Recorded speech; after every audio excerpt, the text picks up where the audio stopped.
Hey guys, how's it going? And welcome back to the channel. This was a new series I had in mind, and I was gonna make it kind of fun and uplifting, you know, make it as a character, wear a little tie and everything, have a little desk like it's like a news anchor. However, things are getting pretty serious, so I might head back to that, you know, once things might cool off, but for right now,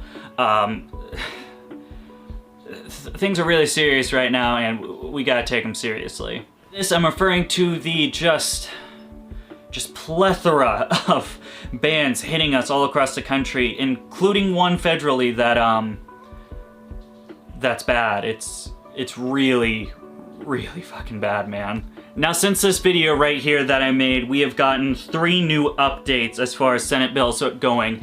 Number 1 is going to be the New York bill. Not only were they trying to ban shipping into New York and out of New York, but now there's the Traveling Animal Act ban, which essentially bans just any type of educational program. Of course, my good buddy Uncharted Wild, he does that. That's his job. He's an animal educator, and this bill would essentially knock him out. He would no longer be able to do what he does for a living. Originally, this bill actually only applied to circus shows. They wanted to stop circuses. However, a new amendment has been added to this, which now includes Traveling Animal Act. So basically, any type of exotic animal education that goes on the road to your house, different places, you know, schools, libraries, things like that, will no longer be able to do that.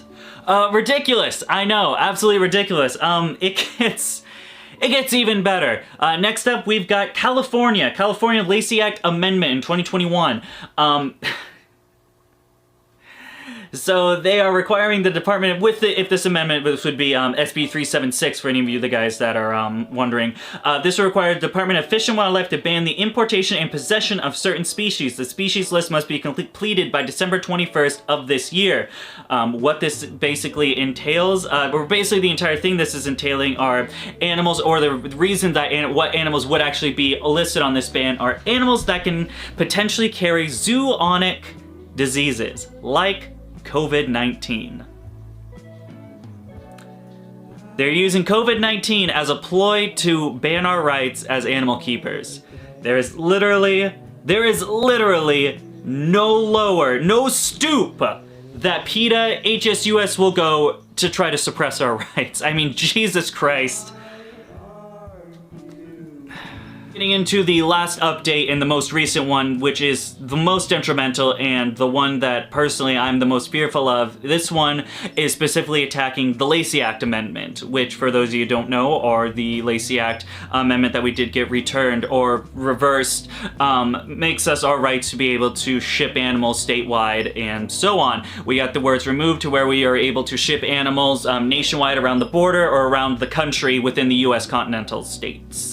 Lacey Act Amendment S626 is the one that is literally the most detrimental to the hobby, the scariest bill, and one that I am personally most fearful of. So we're going to go in great detail on this. I'm going to read the summary of US ARC and we will go from there. So starting out, they say US Senator Marco Rubio has introduced Senate Bill 626. This is a bill that would reverse US ARC federal lawsuit victory by reinstating the ban on interstate transportation of species listed as injurious under the Lacey Act. That bill would also create a whitelist. This goes far beyond constrictor snakes. This will trickle down to hundreds or thousands of common pet species.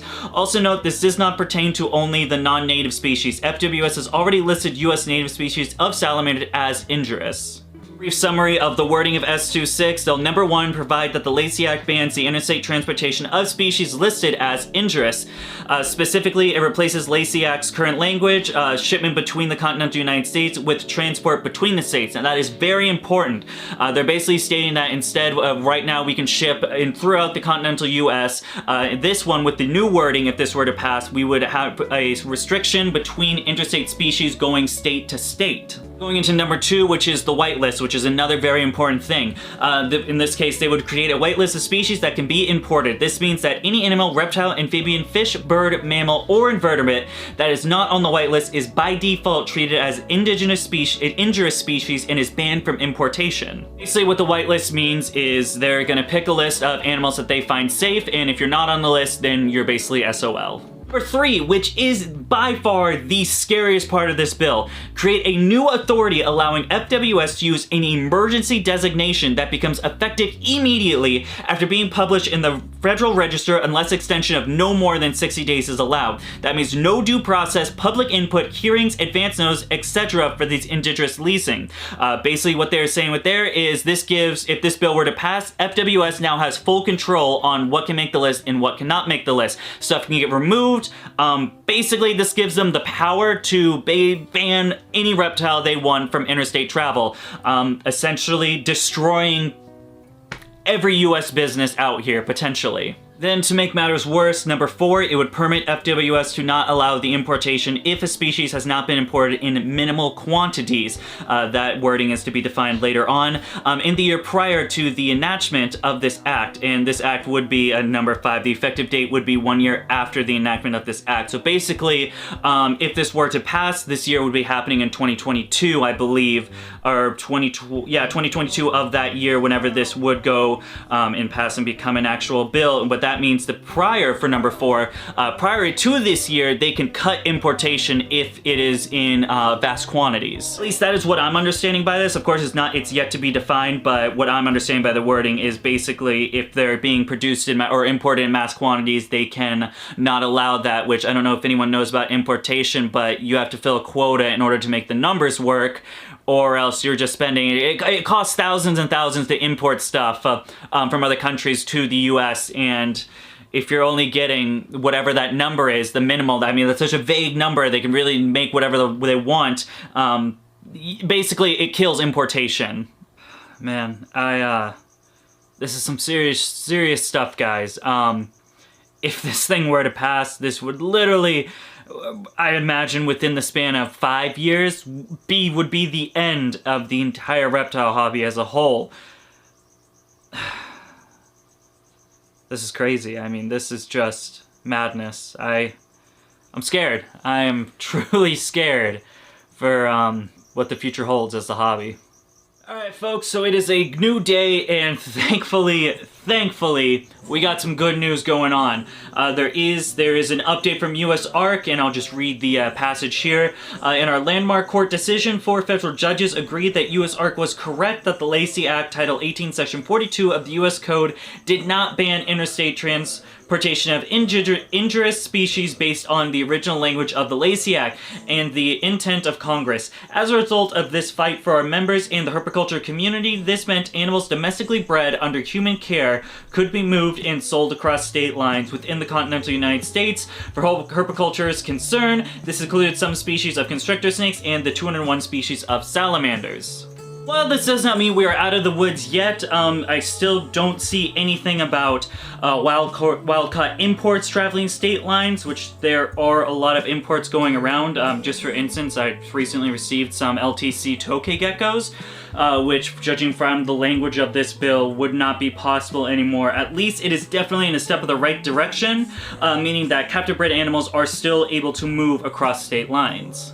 To summarize, it basically means some of us are okay, but some of us are still SOL. Here's the thing, guys. These bills are only getting worse and worse as the months go on. I mean, Jesus Christ, what are we up to? 14, 15 bills since literally January 2021. 14 bills across the United States. It's unbelievable. It is absolutely crucial to have US ARC as a part of the reptile community in order to fight for our rights. It is up to us as the individual keepers to support US ARC to keep us from keeping these rights in order to still own these amazing, incredible animals. Of course, as always, I've been a US ARC member ever since the first Florida Tegu ban back in 2019, and I will continue to do so. A couple of ways I've also been helping out, of course, on every single reptile purchase you make from me. 10% of that shipping cost gets donated to US ARC every shipment. Enough, man, and of course I'm just a small fry. You guys are small fries. The dude that owns the leopard gecko to the biggest breeder out here. We all need to band together. We all need to unite as one to a common cause, US ARC, in order to get these rights stayed and get these bills overturned. This is why in this video and every video coming from that, I will have US ARC's link to become a member, and I don't know what else to say. I've been saying it. I feel like a broken record. I'm just saying it over and over. Join US ARC, people. This is the time. We are in the biggest fight for our lives. I truly believe there are not enough YouTubers or personalities of the reptile industry vocalizing this message, and Hell, I'm gonna do it, man. If it's just me, then I'll be the voice. I know I've seen a couple other, I'm not trying to take sole credit for this, but we need to come together, guys. We need to ingrain this message into every reptile keeper. US ARC, or we're gonna lose. And if we're gonna lose, that means you're gonna lose your pets. Again, might not be today, might not be tomorrow, but eventually, they're gonna come for you. And that is going to wrap up this episode of Reptile News. Let me know what you guys think about this new series. If you want me to continue it, drop a comment down there below. And yeah, this episode and a topic that I really want to dive a lot more into is the Jay and Brian controversy that's been going on recently within the hobbyists that are voting for US ARC. There's a lot of fighting going on with these top influencers, and I want to dive in a little bit about that story and give my honest feedback about it. So if that's something you guys are interested, leave me a comment, like the video, subscribe if you want to. That's all the good stuff. We are heading out. Let's roll the credits right now.